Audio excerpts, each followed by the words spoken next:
Street Knowledge with Chris Graham. Welcome to the podcast. It's a Friday. I'm Chris Graham. I'm joined by Jerry Carter, as we normally talk on Fridays here, talking sports. And Jerry, I think the first news we got to talk about is we were texting about this the last 24 hours or so. The news that Bud Foster, Virginia Tech's longtime defensive coordinator, is stepping down at the end of this season. His contract was up, and so maybe not a surprise there. But Bud has been there forever, so it's a surprise in that context. This is kind of surprising news, Jerry, in the greater context, I guess. Well, Chris, it's one of those things to where you can actually start this conversation from 6 different angles. Bud Foster is as close to being a legend as an assistant coach can get, in my mind. And it was something to where I think the partnership that him and Coach Beamer had really was a 1 in 1A. And it was a situation to where it reminded me, last night I was watching, I think I saw 2 plays of the NFL game where the new head coach was passing a kidney stone. Chris, he had been waiting a long time to get to be a head coach. It was a situation of, I think it was like 32 years. Yeah. And he talked about the fact he wasn't going to miss that game. And it just made me think even more about Bud Foster. And if this was a Hollywood script and you got to write the end of it, I was one of those rare people who felt like that when Beamer left, that maybe Foster would get a shot. Even if it was on a short leash, that he would get a shot, being that he was such a huge part of the program for so long. And you and I had talked about, we were both somewhat uncomfortable with how Beamer's exit played out. Yeah. And once that happened, I said, okay, well, clearly they've got somebody in mind. So that made Foster, the marriage between Fuentes and Foster was an arranged marriage, if you will. So, Chris, the first thing I got to ask you back is, what is your thoughts about the timing of the announcement? The timing, I guess it takes pressure off Foster. It's not like if we get to October or November and the defense at Virginia Tech plays like it did last year, which last year was such an aberration. 10th in the ACC, 85th nationally in scoring defense, 98th nationally, and 11th in the ACC in total defense. For a team that, Bud often had top 10 national defenses every year. So it's a situation where if it's October, November, and they're not playing up to par again, it doesn't then look like, oh, see, they fired him. It makes it look like at least this was Bud's decision because camp hasn't even started yet, and now we're making this move. But still, Bud's only 60 years old. You referenced the coach last night, Vic Fazio, in his debut game. He's 61 years old, and he's in his first head coaching job in the NFL. And so that age is young, very young in coaching. Well, not very young, but young in coaching standards. And so, yeah, it's odd in that context, but I guess it just, to me, the timing is only to take pressure off both Fuente and Foster, because honestly, if we did get to say October or early November and the Tech defense wasn't playing up to what it had been doing for many years until last year, if the Tech season wasn't going great, there'd be a lot of pressure on. Well, there'd be pressure on Whit Babcock, the athletics director. There'd be pressure on Coach Justin Fuente. So this takes that pressure off. But it's that said, it feels more for appearances than it does anything else to me. Well, Chris, I actually did something I normally would not do. I actually read through the press release, and it actually.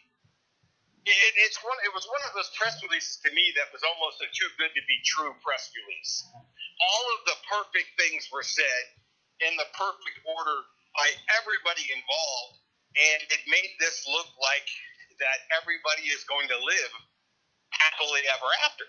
And I can't imagine, and again, I can't speak for Foster, but I can't imagine that you could do the amount of coaching he's done in this sport and not want to have an opportunity to be the head coach someplace. Yeah.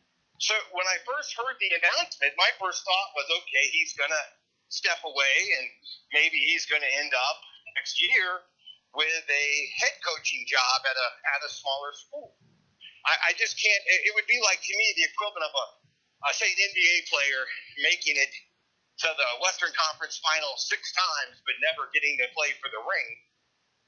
It's an odd parallel, but I just felt like that taking Foster's age into the equation, that he might be looking for an opportunity down the road at I don't want to name schools particularly because then you're talking about somebody's job, but I thought that that's how this was going to play out. But the press release actually, Chris, paints a picture that he's going to stay on there and be an ambassador to the football program. The more I've thought about that, because for our listeners out there, Jerry and I, we texted about this a good bit yesterday, and my first instinct was to say, well, he got kicked upstairs, but I wonder now, and maybe I need to write about this this weekend too. That's a great way to again provide cover for everybody in this situation, to say he's going to take a job, he's going to be an ambassador, blah blah blah.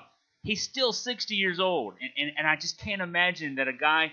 He interviewed for the Clemson job in 2008 when they hired a kid named Dabo who had been the interim. I mean, so he's been that close to really good jobs. There was another ACC job, and I don't want to misquote it. It seemed like it was Boston College or maybe Wake Forest, back in around 2011, 2012.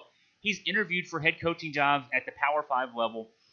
He's interviewed for a number of defensive coordinator jobs over the years, during his time at Virginia Tech. So at 60 years old, I wonder if that maybe that job's the fallback. Hey, bud, now when December 31st rolls around, and honestly, when Black Monday rolls around, after the first Monday after the end of the regular season rolls around, and everybody's shuffling for new jobs and that kind of thing. I'm not sure at this stage, at 60 years old, without any head coaching experience, Bud Foster is a Power 5 head coach. He could be. He could be a mid-major head coach. He could take over a MAC or a CUSA or a AAC type team, Sun Belt type team, and get to have that experience being the guy. And again, it could be a Power 5 guy. He could be a Power 5 defensive coordinator. I think there'd be a lot of SEC schools that would love to have a guy like Bud Foster game planning for them for even a few years. Nick Saban, for example, likes to acquire talent when it's available, and this is talent that's available. So that announcement could be just to take the edge off. If Tech had announced yesterday that Bud Foster was stepping down at the end of the season, and there was nothing other than that to it, that he's just stepping down, it would look like he was basically fired, and he just gets to finish out his contract. At least this makes it look good, but I'm still thinking Bud Foster's got some football left in him.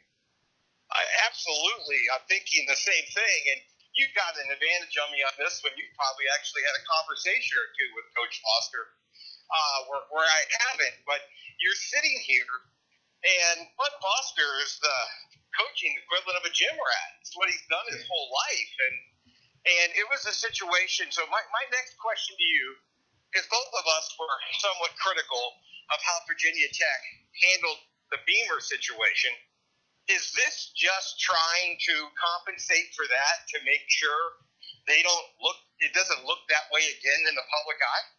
I wonder about that. Yeah, I went back yesterday when I was writing my piece, the original just reporting on the story piece. Now I've got to do this other, more opinion kind of piece. But just yesterday, I was refreshing my memory on Bud Foster's talks with Virginia Tech at that time in 2015, and also his dalliances with other potential jobs. That Clemson job, most notably back in 2008. And the stories back then said he interviewed well. So, I mean, there was talk back then that he might have actually been offered that job. He wasn't ultimately, but he's interviewed well for jobs in the past. But in 2015, and I didn't remember this right away. 2015, my primary focus of coverage being UVA sports. UVA was also going through a coaching change in 2015, and ultimately pretty quickly hired Bronco Mendenhall to be the coach. And so much of my time and mental energy was put into that I didn't really follow closely the Fuente news and then the story around Bud Foster. But I picked up a link from a Washington Post story from around that time, just about 4 years ago, and the story mentioned something I did not know until I read this yesterday, that Foster wasn't even given an interview for the job. Whit Babcock, at that time was sort of relatively new athletics director at Virginia Tech, said he had in mind already that he wanted to go in the direction of hiring an offensive-minded head coach. His research, he said, and actually was quoted in the story saying, his research told him that hiring offensive coordinator type people or offensive-minded head coaches at the lower level is the way to go. And so, you've talked about, and I've written about over the years too, Foster and Fuente being a forced marriage. I mean, honestly, it was kind of a nice thing for Fuente if you think about it. You don't have to worry about the personnel that he would inherit defensively, and if he brought in one of his guys to be the defensive coordinator, there'd be a transition for a year or two to playing the new system. That went away, and in fact, the first year out of the gate, Virginia Tech goes to the ACC championship game, loses by a touchdown to a Clemson team that ultimately played for and won a national championship. So, staying the course had immediate dividends for Virginia Tech, but it doesn't seem to have paid out over the longer term. We're going into year 4 now. Certainly last year we saw the big drop off. So, but it just struck me that wow, Foster didn't even get the interview. And Jerry, you talked about how maybe he deserved it just from the standpoint of having been the loyal lieutenant, the loyal assistant. I'm thinking back to Dean Smith. When he stepped down, when Dean Smith stepped down, the way he did it too. Dean didn't step down at the end of the previous season. He didn't step down in March. He stepped down right before fall practice started, basically like 2 weeks before fall practice started in October, and forced Carolina's hand. Hey, you got to hire my guy. You got to hire Bill Guthridge. And he handed Bill Guthridge. Bill Guthridge only got to be a head coach for the 2 years. He went to 2 Final Fours. Dean Smith gave Bill Guthridge 2 Final Fours. That's one way to do it. The cupboard wasn't bare at Virginia Tech either. I mentioned that first team, won double-digit games, went to the ACC championship game. So that would have been a nice send-off for Bud. And if things hadn't worked out, then they didn't work out. But Tech went a different route, and now here we are. Well, it's interesting because Chris, I have a lot of key words in my life, and loyalty is one of them. I think, and again, I'm still somewhere in the back of my mind ticked off that Florida State didn't handle Bowden's situation a little bit better. And you're sitting here, and when you hear the news, and again, Fuentes was the hot ticket. It was funny because I actually got to watch him coach a game at home when Duke was playing there while Boone was the quarterback. And everybody was up and coming. He's the up and coming. Not the coach in waiting type thing with Jimbo Fisher, but Fuentes was the guy who was the can't miss. And I understand, even if you're the AD, even if you know in your head that you're going to offer the job to Fuentes, why would you not interview Bud Foster? I don't really understand that one at all. And now this is a different version in my mind, Chris, of a lame duck season. I'm sure that Fuentes has to reproduce. Virginia Tech does believe that it's a bona fide, big-time French national championship competition team. And having that bowl streak snapped, not only snapped, but how bad it looked in having it snapped, in that they had to schedule a game, they had to pay somebody to come play, and then they got to the bowl and absolutely got rolled.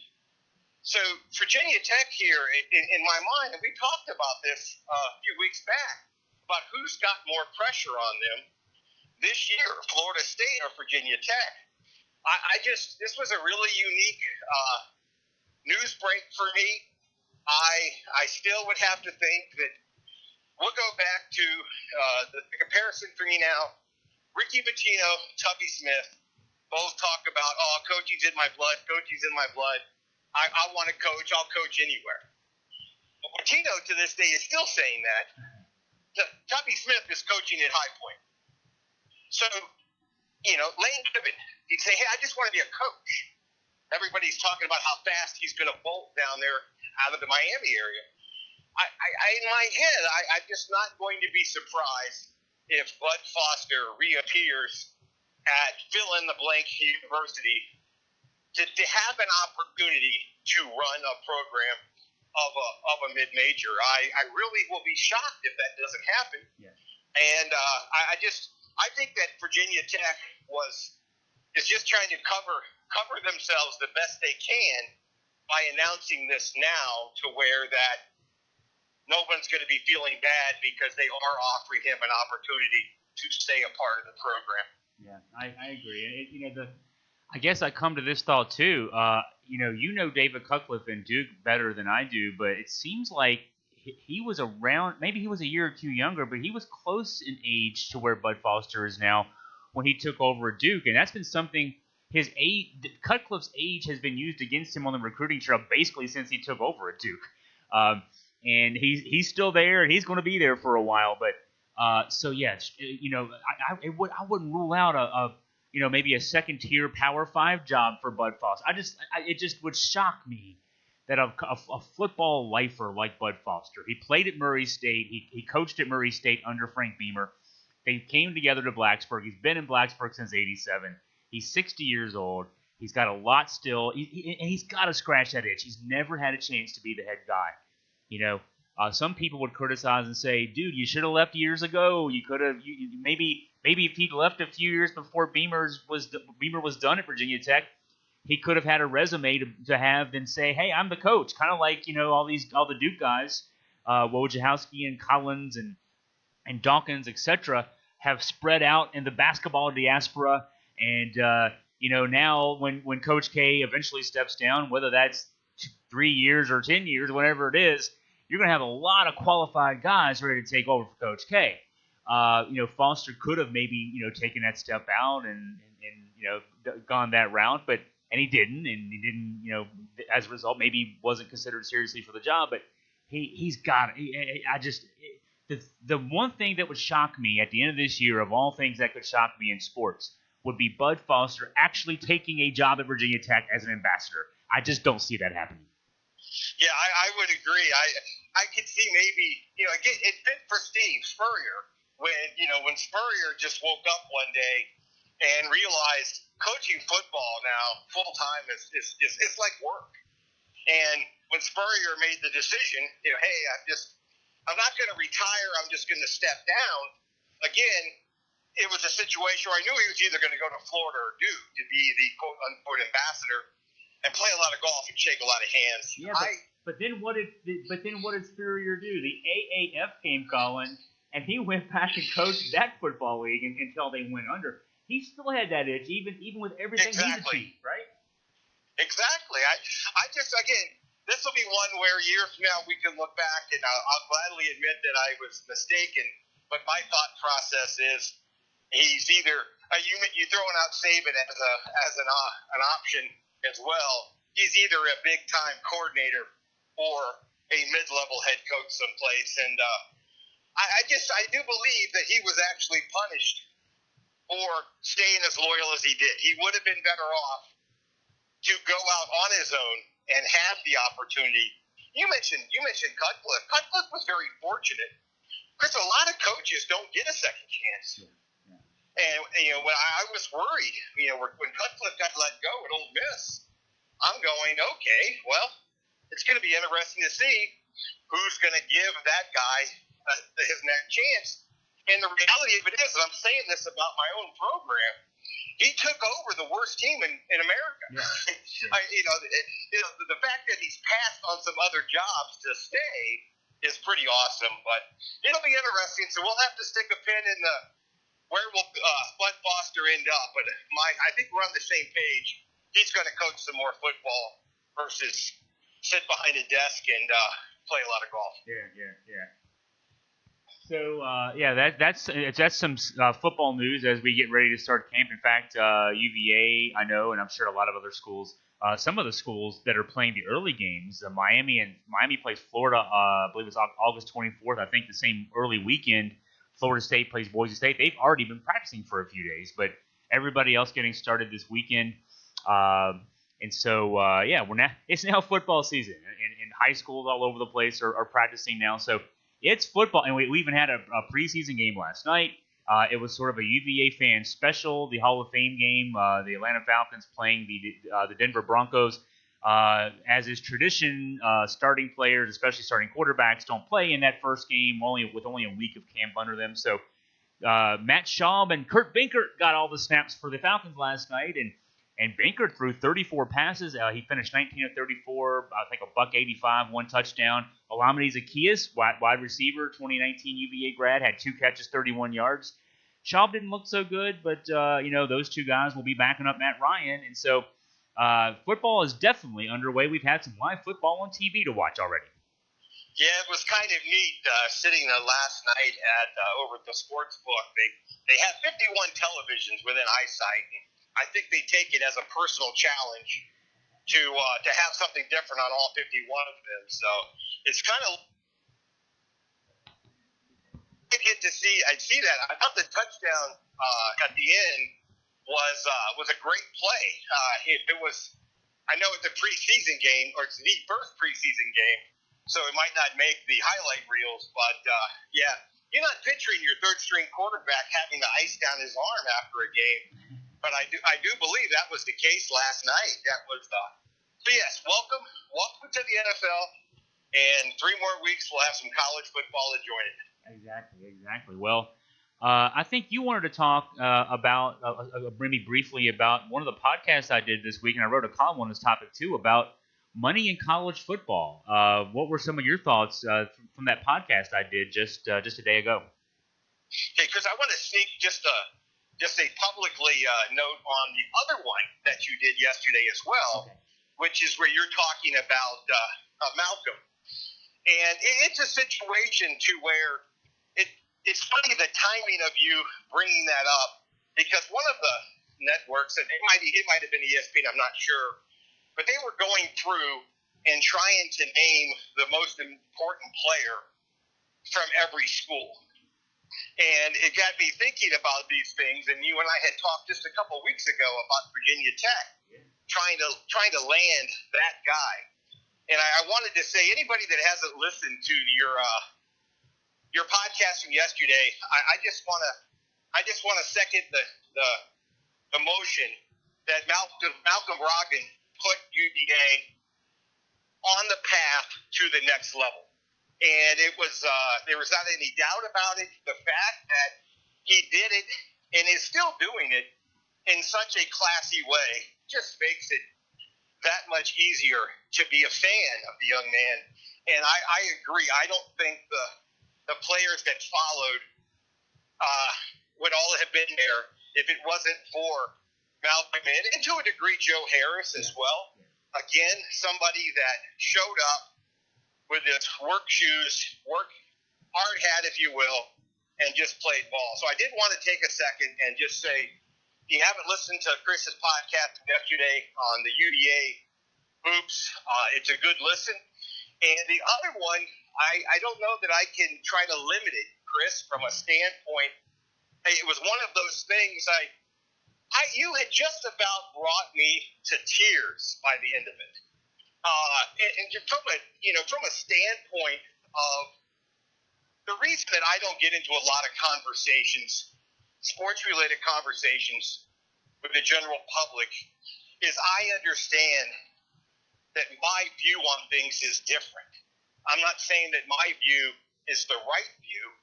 It's a different view. And everything that you were saying was just echoing all the way back to as a 14-year-old when I was trying to find a favorite school to try to get to attend. And I narrowed my choices down early to 2 things, Duke and UVA. So this goes back all the way to 1976. And I've actually lived on both campuses. I've had affiliations with both schools. And I can say with a straight face, if I was Duke, I wouldn't have let me in either. But it's a situation to where one of my pet peeves, and again, I'm not telling other people how to be a fan, but you run into somebody in the street in Virginia and they want to talk sports, and their opening line is, "Yeah, Virginia Tech's my football team and North Carolina's my basketball team." What the hell? I don't understand. It just goes against everything that I believe in being loyal to a school. You're in a situation, and I'm having this conversation one day, and some woman who feels like she's going to get the best of me says, "Oh," and this was right about the time that Duke was having the issues with the lacrosse team. She said, "Oh, you're loyal to all of your student athletes, even your lacrosse players." I said, "Yes," and I said, "And when they're proven not guilty, no one's going to care because they had a chance to run the program into the ground." But you're talking about just what made me fall in love with those schools was the academic side of it. It was a situation where I started recruiting my own daughter to go to UVA when she was in the 5th grade. And I'm not going to throw my mother-in-law under the bus, but she just assumed that it was because UVA had a team I liked. And you're sitting there and you don't understand that, Chris. I think that Virginia is the public version of the mirror image of Duke University. I just one's private and one's public. And that's why we hate each other so much. Yeah, exactly right. Chris, I could sit here one day and spend 2 hours drawing the connected dots between Coach K and Tony Bennett. Oh yeah, that's why the rivalry is there in so many sports because they are those mirror images. Yeah, you're exactly right. It's a situation to where what I'm hoping for Tony is that he can stay 30 years and then all of a sudden won't be treated like the Antichrist. I'm still waiting for somebody to convince me that Coach K has committed a crime against humanity. Now, again, I fell in love with the school, okay, before Coach K was hired. I remember being mad when they hired the guy. Because to this day, I still can't say his name correctly. I wanted Paul Webb from Old Dominion to be the new coach at my school. And you're going through, and I was listening to your story, and I'm just going, that's what you got to love about Chris Graham. He gets the fact. When I heard the $180 million, I'm sitting there. I remember distinctly one night when I can't remember which network it was back in the 80s that was trying to show football games on Thursday night.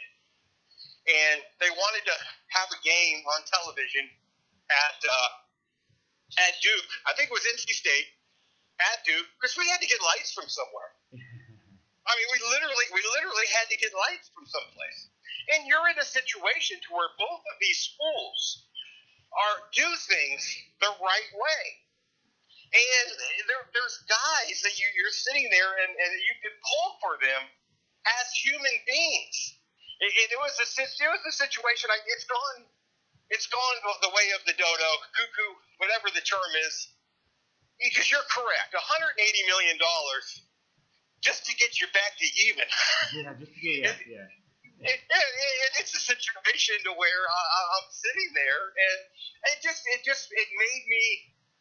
It actually made me emotional as you talked about what you went through and what that piece of paper means to you and how you want your school to be in the public eye. And it's a situation to where we talked about it off and on within this year, that there's already a dislike for Virginia when it comes to basketball. Yeah.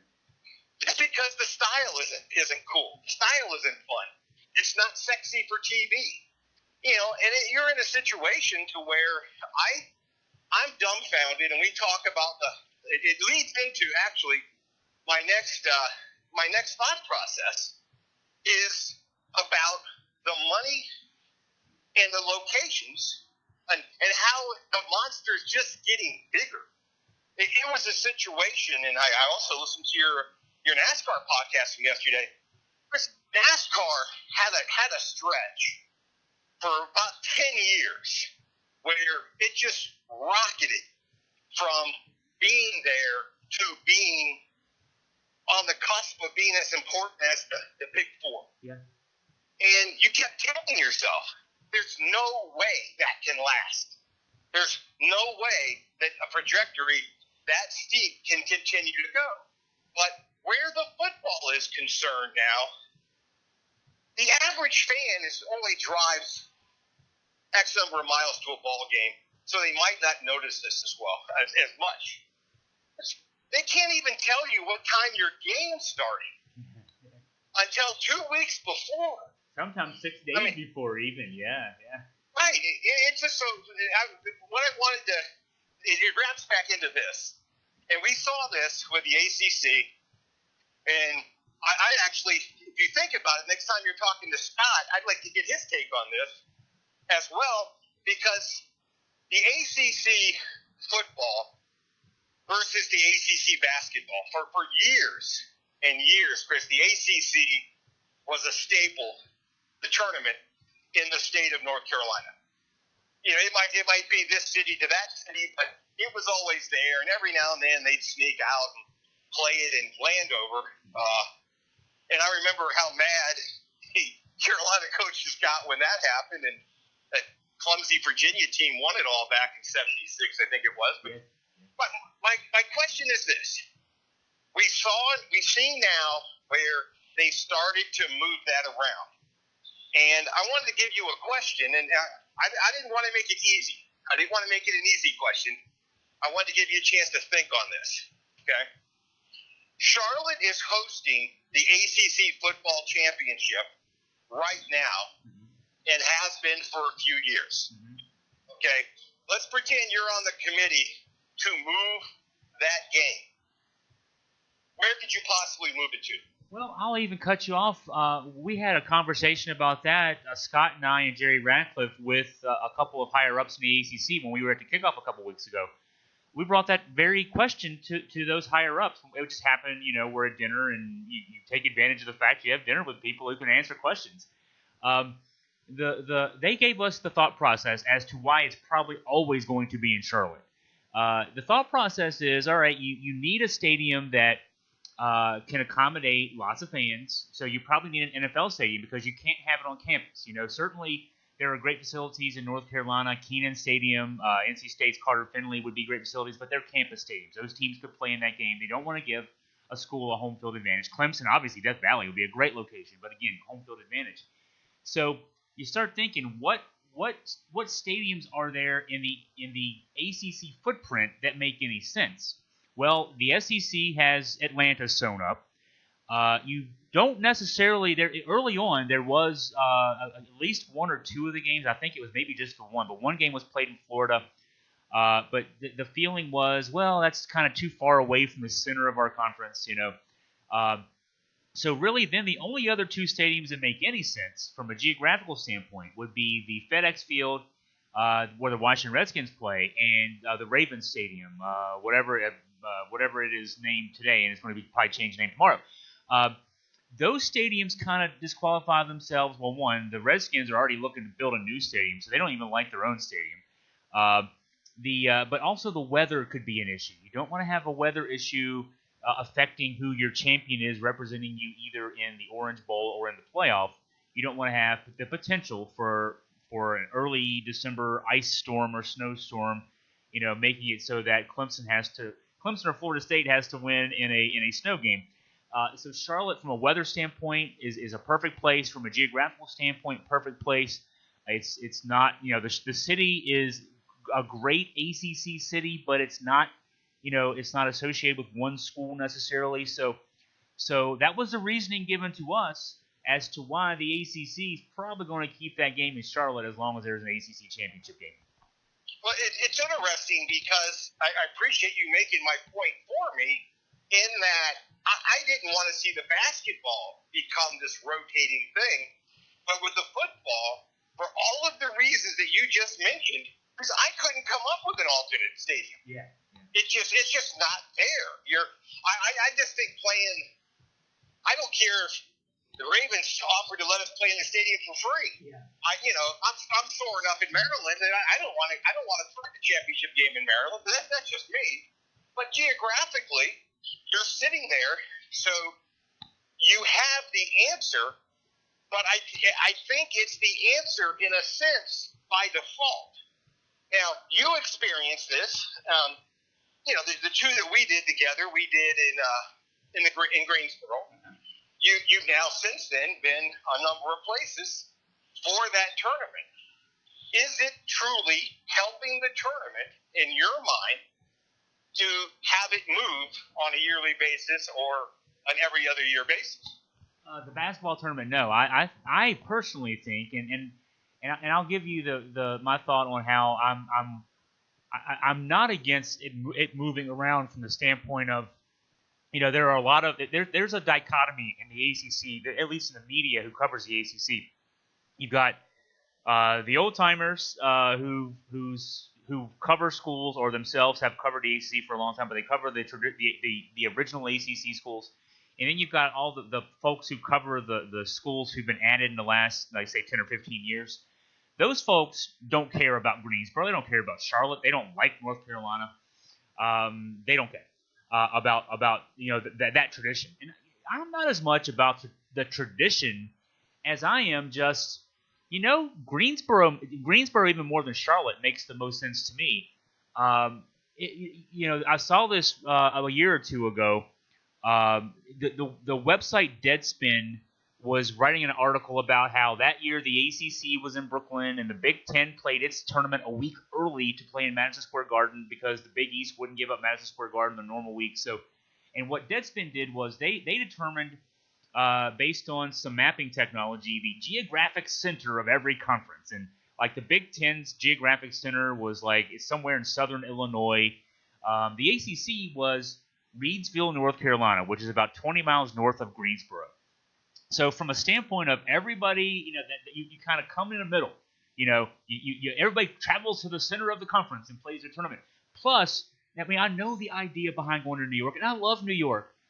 Crystal and I go to New York all the time now. I love the city. I love visiting, but from a basketball standpoint, that week is grueling. You don't leave the arena or your hotel room basically that week. There's so much basketball, so physically being in New York doesn't do you any good.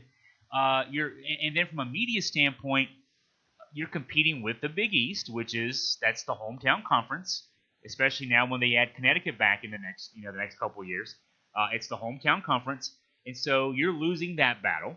And whereas in Greensboro, yes, a much smaller media market, but you know what? In this day and age, what does it matter where you physically are? If Duke's playing Carolina on a Friday night and UVA's playing Florida State like was this past year, and we now know that, let's see, Duke was in the Elite Eight, Carolina and Florida State both lost in the Sweet 16, Virginia was a national champion. If you've got those four teams playing on Friday night, you could play the high school gym and people would watch. And they'd watch on TV and the ratings would be through the roof. It doesn't matter where you are physically. But in Greensboro, one thing about Greensboro as a host city is that when you're in town for the ACC tournament in Greensboro, that is the thing going on. You're not competing with Broadway. You're not competing with the Big East tournament. You're not competing with the Knicks and the Nets and the Islanders and the Rangers and everything else going on in New York. You're there. It is ACC everything. Everything you see, every sign you see, everybody that you pass, they're talking about the ACC. Greensboro, from my standpoint, Charlotte needs to be the football home forever. In my opinion, Greensboro should be the basketball home forever and ever. Yeah, it's funny. I love the fact that there's so many points that we absolutely agree on, and that's what I was looking at. I was sitting there. Now, I love the fact that the women's tournament has remained in Greensboro.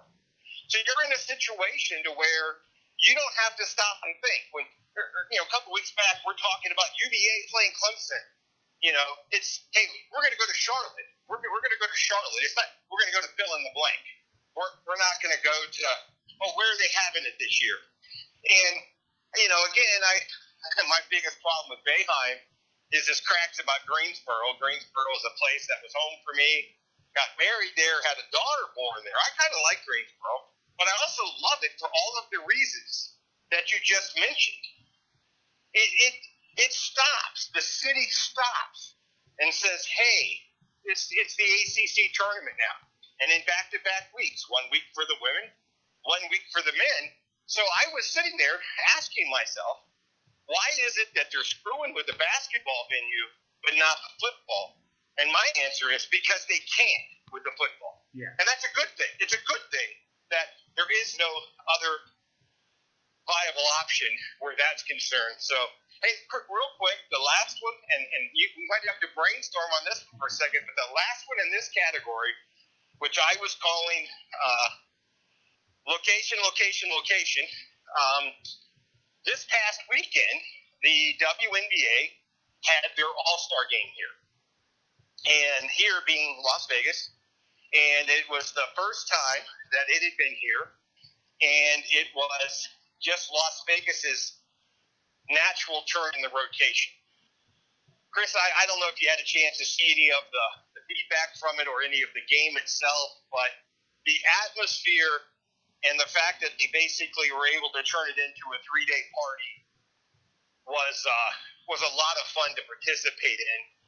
And it was a situation where they played in front of a full house, and it was a fun game to watch. The festivities the night before, and again, as a lot of the players were talking about it, it was a situation to where, hey, all apologies to Connecticut, all apologies to Minnesota, but now you're in a situation to where I think they have a decision they have to make. They couldn't have made the decision about it before hosting it, and now that they've hosted it, it's a situation to where I think that you have to consider, for the betterment of the league, just saying, okay. I guess they normally announce these things a year or two out, so I don't think they could go back and say, okay, well, hey, we promised it to Connecticut again next year. We're going to take it back from them. But I have to believe, in that standpoint, that they're going to adjust that and make it Vegas. But that brings me to my question to you. We talked about this last week briefly, okay? And this has happened, Chris, twice in recent history. Now, I understand the bowl thing and protecting the bowls, and we want to have this rotation of games, and these bowls are involved. Listen, I'm not sure, and again, I love the West Coast, but I'm not sure that we're anywhere near having a West Coast team to play in the national championship game. And you're in a situation to where I believe 2 of the 6 stadiums in this rotation are squarely on the West Coast. Yeah. And the Clemson-Alabama game last year, it should have been played someplace else. Yeah.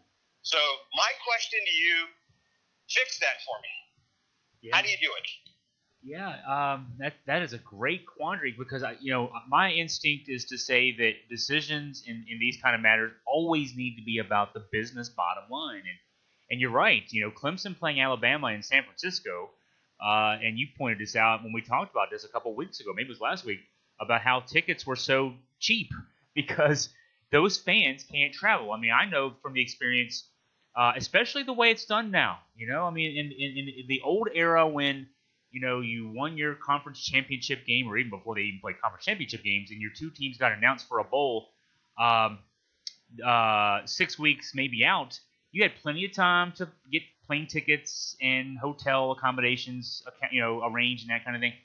And so you could get a decent airfare and tickets and everything else, and so you could more easily travel. But now that we have a playoff system where you're asking fans to travel to one game one weekend, and then if your team wins that game, then you're asking that same group of fans to travel to another game in another city the next weekend. I mean, if I'm fixing the whole system, I'm not even starting here. I'm starting with fixing things. I'm at least going to expand the playoff to 8 teams. That's the first fix I'd make. Eventually, I think that they could go to 16. I wouldn't go past 16. I would have every game kind of like the NFL playoffs. I would mirror the NFL playoffs. Every game until the championship game would be played on campus. If you're a high seed and you get to host a game and the other team wants to complain, you could have won more games and you would be hosting the game yourself. So don't complain. You had a chance to win games, just like in the NFL playoffs. And so now you're not asking fans to travel several places.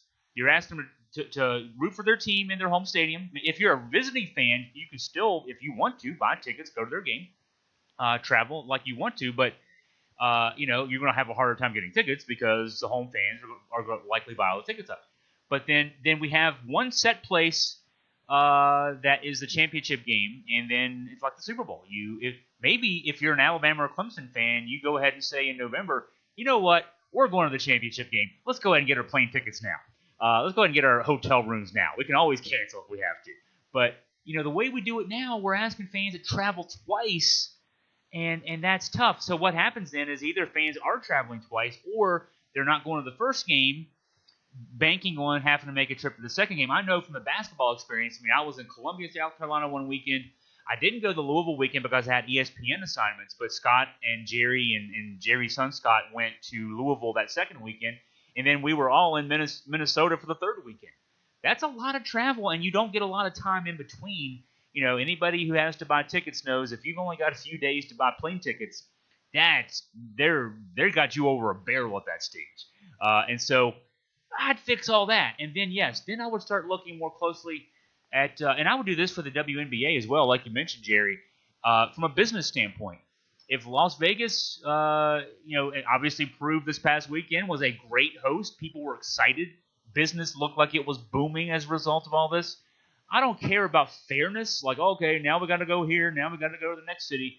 Let's just make money.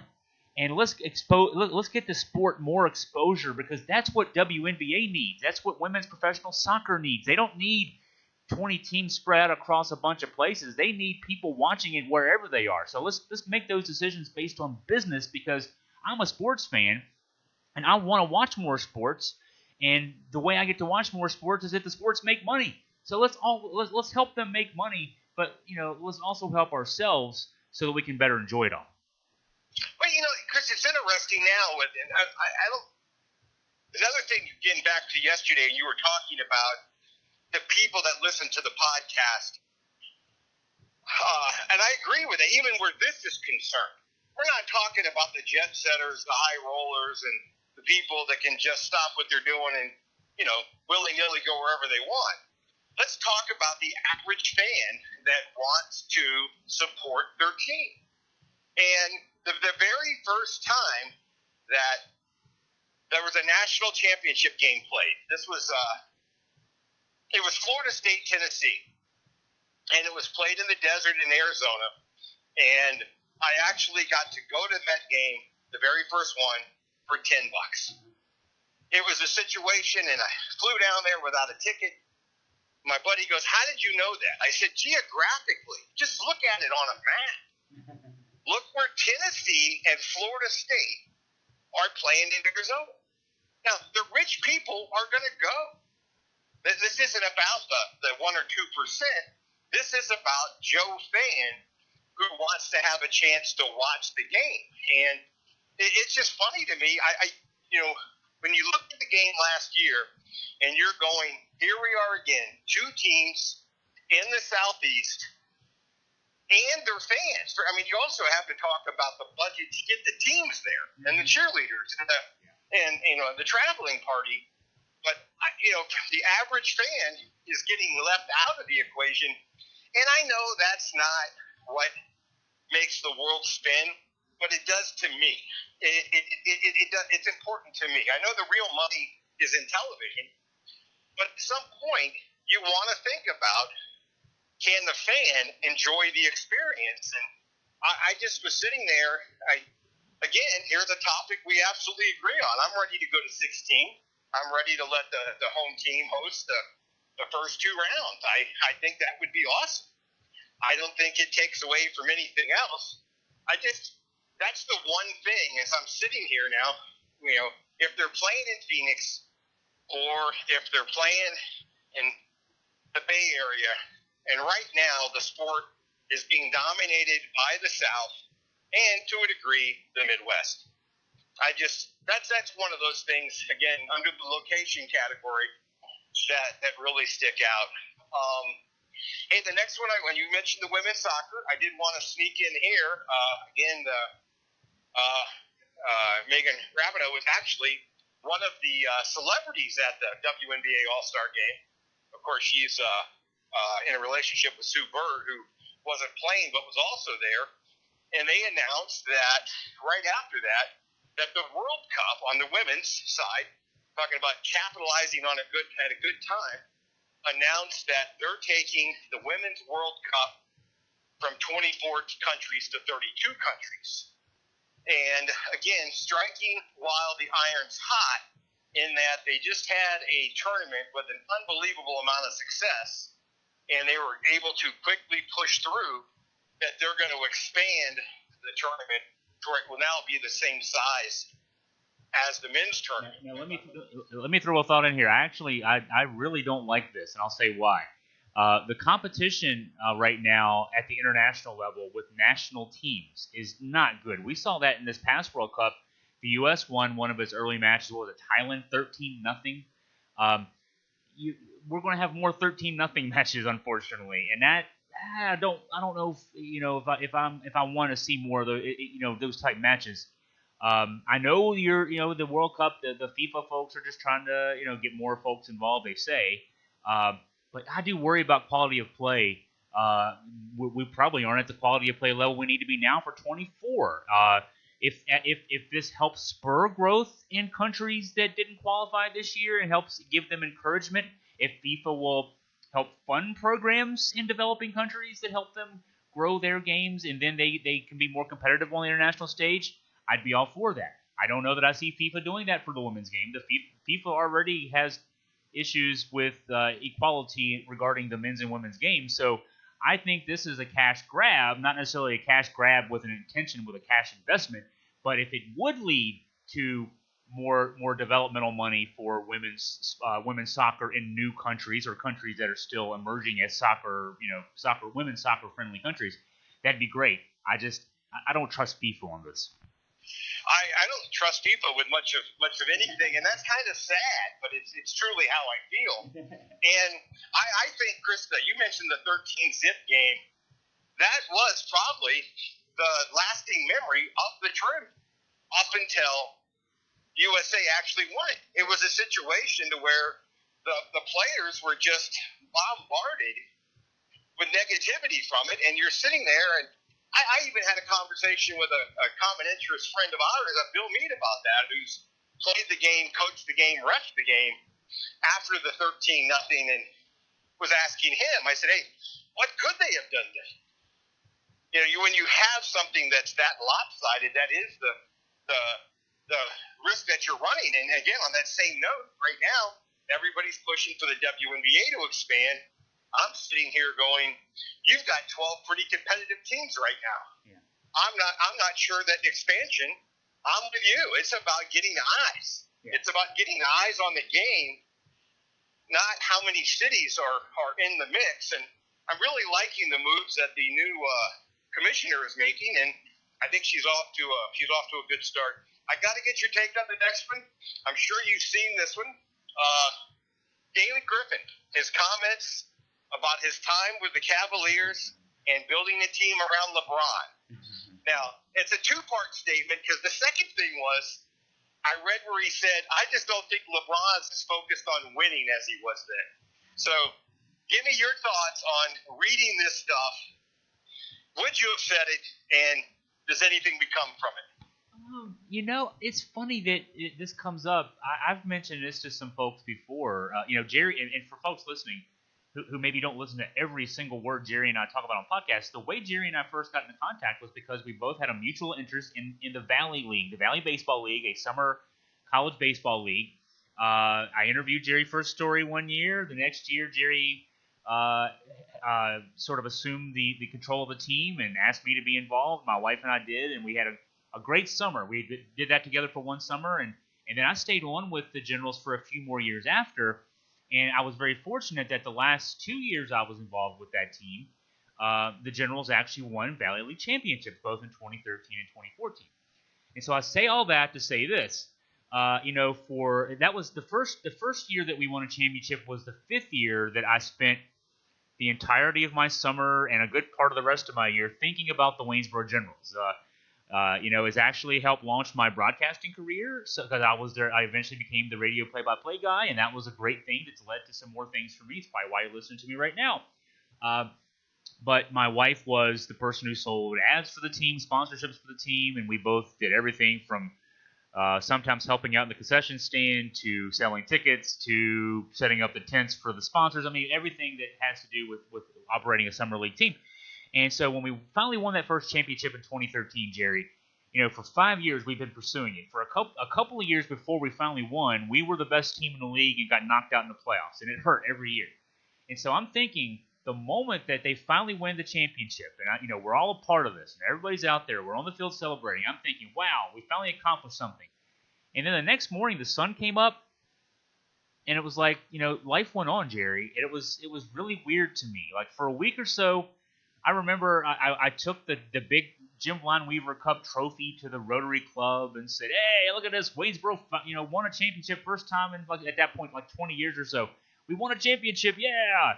And crickets. It didn't seem like anybody cared. And we'd poured our heart and soul into this for 5 years, and I realized, you know what? The sports are more about. It's more about like the fact that you and I are still friends now, and we live on different parts of the different coast of this continent. I still have a lot of folks that I love that I got to know during the Generals years, and again, I'm broadcasting because of my start in the Valley League. So to pursue the championship, I realized the next day that it wasn't so much. So David Griffin, I can actually identify when he said when they won that night, he cried because he realized that like his pursuit of winning had overtaken his love of the game. And I think because of the experience I had with the Generals those 2 years, I'm sitting here now on my desk. I've got confetti from the Final Four, from the floor where UVA won the national championship. Among my great memories in life will always be hearing "We Are the Champions" and the one shining moment on the floor with the UVA basketball team in Minneapolis. I'll never forget those moments. Confetti in my hair, or not, whatever hair I've got, walking around with it.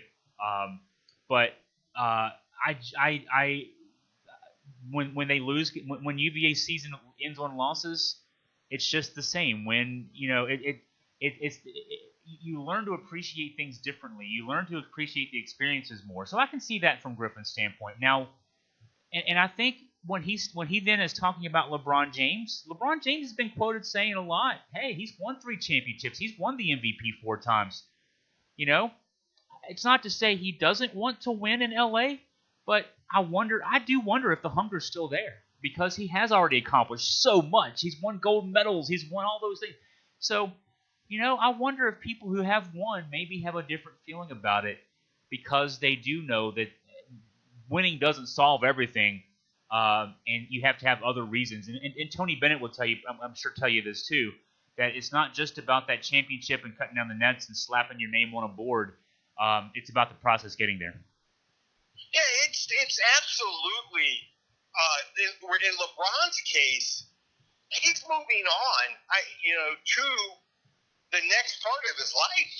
I mean, the amount of TV shows and movies that and him and his folks have gotten involved in. I felt like going from Cleveland to LA was a natural thing. He just happened to do it. Maybe some folks might have wanted him to do it 2 years later, but it was a sound business decision to do that.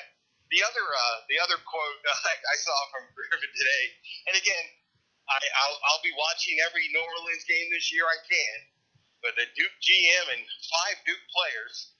But he was quoted as saying today, "We might be the fastest team playing at the fastest pace in the NBA," and then he said, "Maybe in history." So Griffin, I'm glad he's having fun. I understood what he was saying, that it was a strain to get it done. And I think there's a lot of people who might have thought he was taking a shot at LeBron. And I'm sure there are haters on the internet that will perceive it that way. I think he was just speaking the truth.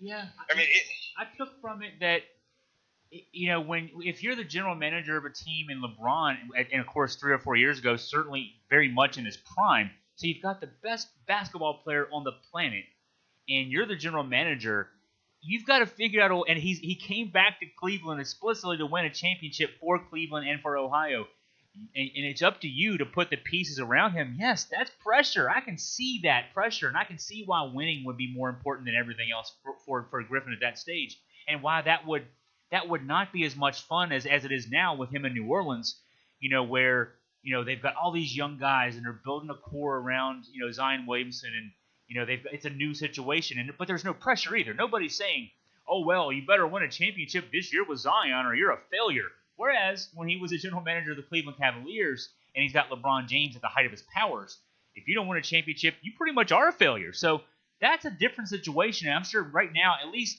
he's got a year or two. If Zion develops the way we expect him to, and they can build a core around him, by year 3 or 4, definitely there's going to be pressure to start winning with Zion at that stage. But first year or two, they're still building. They're having some fun. They're all growing up together.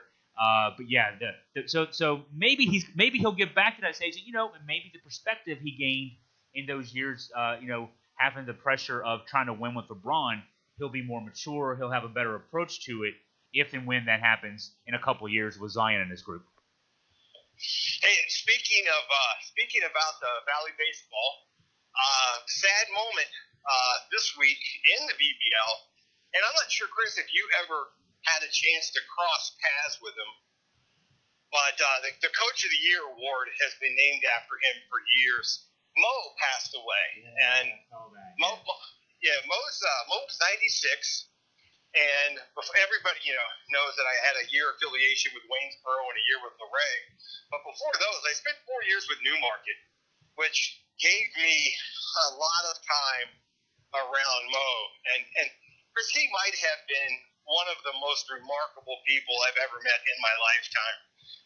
From a story standpoint, the fact he was still coaching as an 89-year-old. Yeah. And also, I had double duty. I was the person responsible for him getting the Sunday newspaper. But Mo is one of those people, even if you never met him, he's going to make you laugh.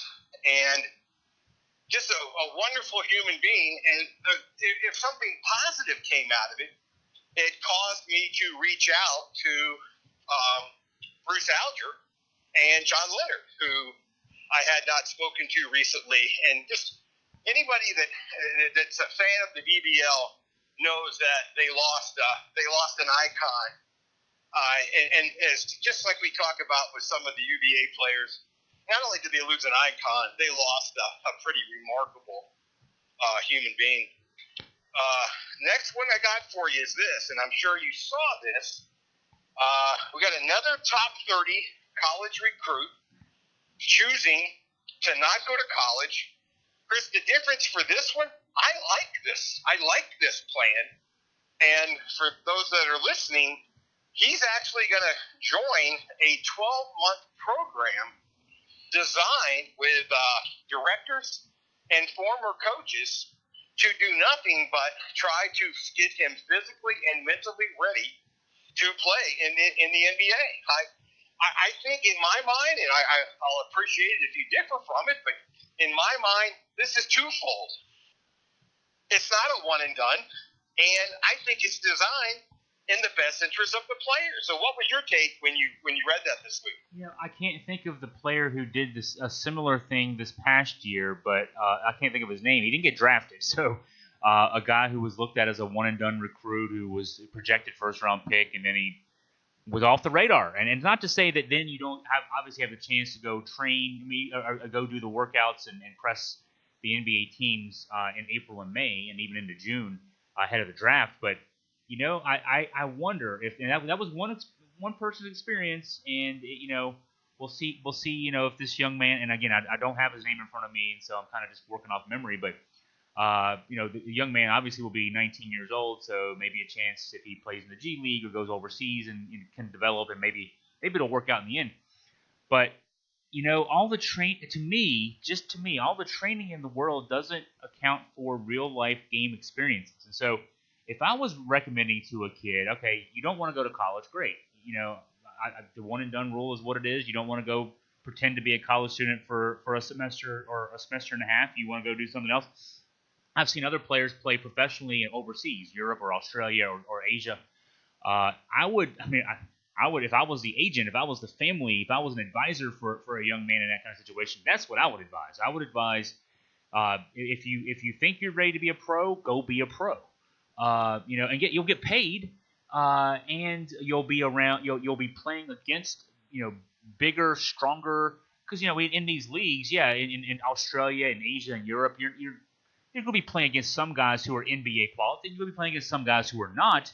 But one thing they are is you're going to be playing against a lot of guys who are a lot older than you, a lot stronger than you. They've been professionals for a few years in a lot of cases, and so you can learn from them of how they approach the game, but also just get better. I mean, I was just reading a lengthy review of the 2018 draft. One of the writers at The Athletic was kind of reviewing his own pre-draft 2018 draft analyses of different players, and he wrote about Trae Young.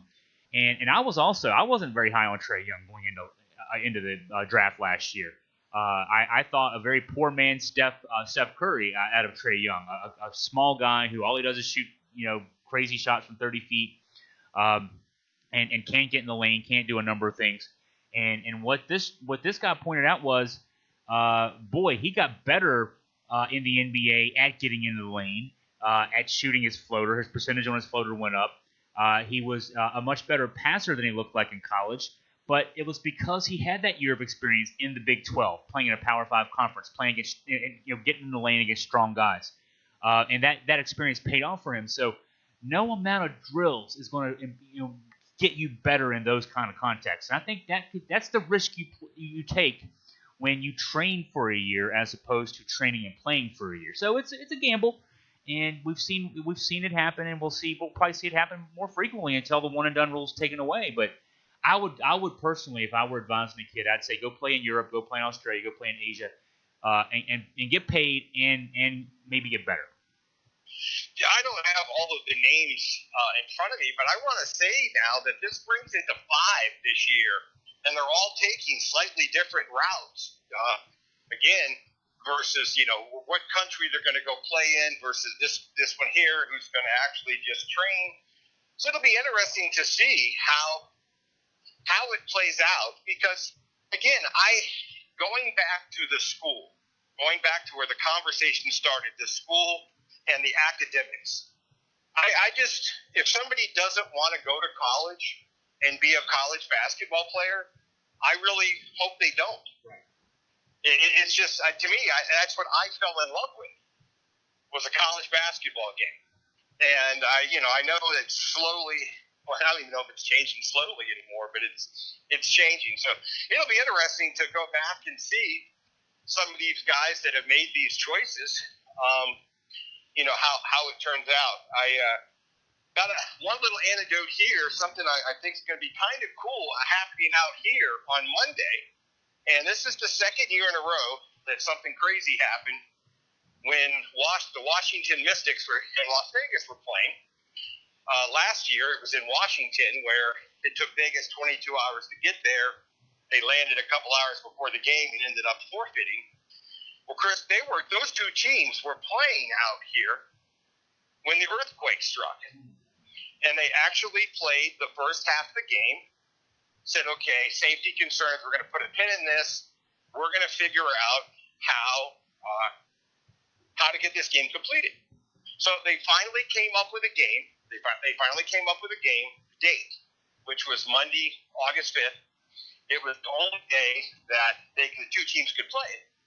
And then the problem was Mandalay Bay was booked that day. So they had to then find an alternate venue. Chris, what they chose was was the venue for the Las Vegas Knights. Interesting. They're going to be playing again. They're resuming the game from halftime. Okay, so they're only playing 20 minutes of basketball, and they're going to be playing it in an arena that seats I want to say it's 21,000. And this was all just announced 3 days ago, and it took them 2 days to figure out how to sell tickets to it. And it's kind of interesting because it'll be something historic. And anytime you get a chance to watch, I call her Blondzilla, but Della Don's one of my favorite women players. She's fun to watch. So. Yeah, they're going to get to play half a game. Washington is up 16 at the break, and they're going to be playing it in the biggest building in the state of Nevada. So it'll be interesting to see how that plays out. What it sounds like, I have no idea how many people will buy a ticket to it. One of the other reasons I'm excited about it is it's a chance to get in T-Mobile. It's a brand new building. It's huge. Has a lot of bells and whistles, and most of the things that are played there are big-ticket items. And when they finally decided that they were going to play the game, and they came up with a price of just $10 for admission. So I said, if nothing else, I'm going to get to see the inside of T-Mobile. But it's going to be fun. It's going to be fun to watch to see. I remember it was Baltimore, maybe. I want to say it was because of some social unrest that they played a game recently and they didn't allow the crowd in there. I hope I'm remembering that right. Yeah, it was a year or two ago when there were riots over a police shooting. They had to play a game, at least one game, without fans. I vaguely remember that. Yeah, but it was I think it was 2 years ago. Yeah, it'll be interesting from a experience standpoint to see what that's going to feel and sound like. The last WNBA note I had, and this one kind of touched me a little bit. Of course, we've talked a little bit about Stewie and the injury that she suffered over in Russia that put her out for the season. And it was a situation, I did not realize this, but when Kevin Durant went down, apparently it was the exact same injury. Okay. And Stewie was one of the first people to reach out to Durant, only because hers had happened a few weeks ahead, and that those two have been going back and forth in communication of her just trying to offer support in the thought process of what you're facing, and it was getting to hear her tell the story a little bit was kind of cool, because that's not something I would have assumed would have happened. Obviously, Breanna Stewart is the best player in the WNBA, and Durant, I mean, you could argue whether he's the best or the second best. I just thought that was a feel-good story that she would have reached out to him almost immediately after it happened, and she said she actually felt worse for Durant than she did for herself because she knew what he was facing and the uphill climb from it. I got one other feel-good one. I want to get your take on this one. Ryan Leaf. Ryan Leaf, remember him from going 1-2 with Peyton Manning and playing for Washington State. Ryan Leaf's life, to say the NFL career didn't go well would be an understatement. He also ended up spending some time in prison. And it would appear that Ryan Leaf has turned his life around to the point where he's going to actually be doing college football this season on television. And I didn't know if you had any thoughts or any remembrances of Ryan Leaf and how far you can go down the rabbit hole and have the ability to come back up.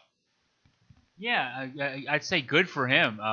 He obviously had some really bad experiences, and he self-inflicted on his own part. So it's not as if he didn't earn the scorn that came his way and the time in prison and such. And he will admittedly squander talent, and that's something he can't take back. But the fact that you can come back from that, I mean, it's a lot of people fail, a lot of people come up short, and seeing that he's put himself in this position, he's still got to work his way up a ladder. That he's still very much at the lower level of. From what I understand, he's going to be doing a lot of ESPN3 and even some ESPN2 and ESPNU games. So it's not like they're saying we're going to replace Kirk Herbstreit with you, Ryan Leaf, but he's got his foot in the door. And I was also going to mention, I saw a report, Mina Kimes is going to be a preseason analyst for the LA Rams broadcast. Local broadcasts of NFL preseason games are usually ferreted out to local broadcasters. Local stations or networks will pick up those games. And Mina Kimes will be not a play-by-play announcer. She'll be the first female analyst on an NFL broadcast, preseason though it may be. So I was interested to see that. It's because one, she's female, and two, analyst jobs tend to go to former players. Like Ryan Leaf, obviously a former player, is going to be an analyst for ESPN. So yeah, it was good to see that. As a non-player who is also an analyst at a very much lower level, I'm rooting for her. I want her to succeed so that more people can, so that the doors can be opened up a little bit more to people with different experiences to provide an analytical kind of perspective on the game. Absolutely. I'm a huge fan of hers, and the fact that if they're going to make that move, I'm glad that they did it with somebody who can talk the game incredibly well. Yeah. I think they have a good candidate here. Hey, I want to sneak in a self laugh here, Chris. This will be my last thought. I'm fortunate enough to meet a lot of people in life, a lot of famous people, a lot of celebrities. A great number of them have been through hanging out with you. And I've always prided myself on I've never ran into a situation to where I was at a loss for words. It didn't matter who I was talking to, who I was hanging out with, who I was asking a question. I always felt really smooth, really good, and I was undefeated. And that was until this past Saturday. And it didn't just happen once. It happened twice with the same person. And I really can't explain it, but I'm willing to share the laugh because anybody that's ever had a conversation with me knows I love to talk and it kind of flows. But so anyway, I was at the All-Star game, and one of the Aces players who was not in the game, Carolyn Shores. I don't know if you remember her from her days at Boston College, but she's 6'6" and plays backup center for Las Vegas. Again, she played her college ball at Boston College. She's 7 years in the league now. And I ran into her, and she was I was gonna say something, and I literally couldn't think of what to say. And I've never first I love her game. I love watching the Aces play. She's a hard-nosed player. And I don't know if the first thing was I couldn't get over the fact that she was staring down at me. When you're standing next to somebody 6'6", and so I sat there and I couldn't put a sentence together. And I was laughing at myself, and I'm walking around, the arena, and unbelievably, Chris, I ran into her again 10 minutes later. 10 minutes later, and I still couldn't form a sentence. So she broke the streak. I remember, a lot of those people I got to meet through, helping out with the Augusta Free Press is concerned, and a lot of them just in different situations.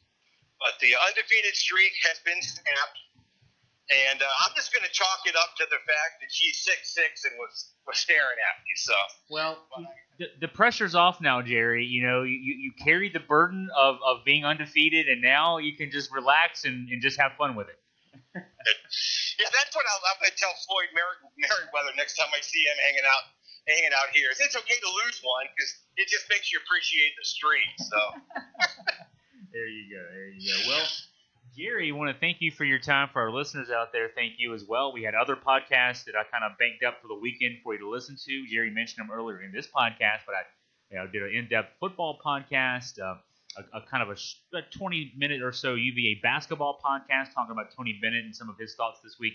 Also a NASCAR podcast. So between all that and this, you got some good weekend listening for yourself. If you haven't listened to the others, go ahead and tune those in as well. Well, Jerry, I want to thank you for your time as always.